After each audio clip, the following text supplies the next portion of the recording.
Hi, it's Maureen McCann with Promotion Career Solutions, and I'm going to talk to you today about how to collect your stories for your resume, your cover letter, your LinkedIn profile, or whatever marketing documents you're going to be using in the future.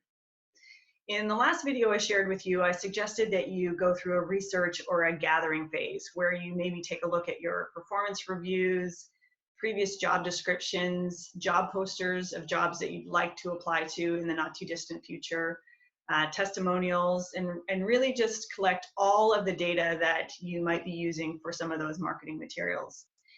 And what I'm going to talk to you today about is how to start putting those stories together. So the best way to start thinking about your stories is to identify how you made a difference or an impact in the companies where you've worked in the past. So I want you to think about your greatest contribution to the last place that you worked. Now, this may come easy for some people and it may not, but that's okay. Stick with it. It'll be a little bit uncomfortable to do the first one or two, but then as you practice it, you'll see that these things come a little bit more quickly, or they can. So with your greatest accomplishment in mind, I want you to think about how things looked before you did whatever you did, and then after you did whatever you did. So we're going to use the formula of situation, action, result. The situation, what was the context before you arrived on scene? What did things look like? For example, there were no formal HR processes in place when I arrived. And then you're going to talk about the action step. What did you do to change things from where they were to where you would hope they would get better? So an action step in this example might be something like, I immediately surveyed the employees to see where they were at and began evaluating whether or not an engagement survey tool would be useful in the future. That's a bit wordy, but I'm going off the cuff here. And then the last piece is the after, the results. What happened after you took the action?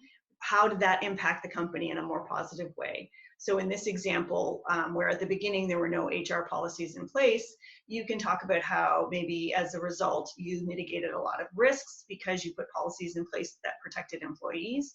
You might talk about conducting an employee engagement survey that really connected the organization and their goals and helped make employees maybe a little bit more productive or engage them in a way that they felt their work was more meaningful. There's all kinds of different ways that you can tell this story. And so I want you to start thinking about how you contributed to your organization where you've previously worked. And if you have a hard time with that first piece, really you're telling a before and after story. What did things look like before you were there? And then what did things look like after, once you were finished in that particular organization or the project that you were working on is finished?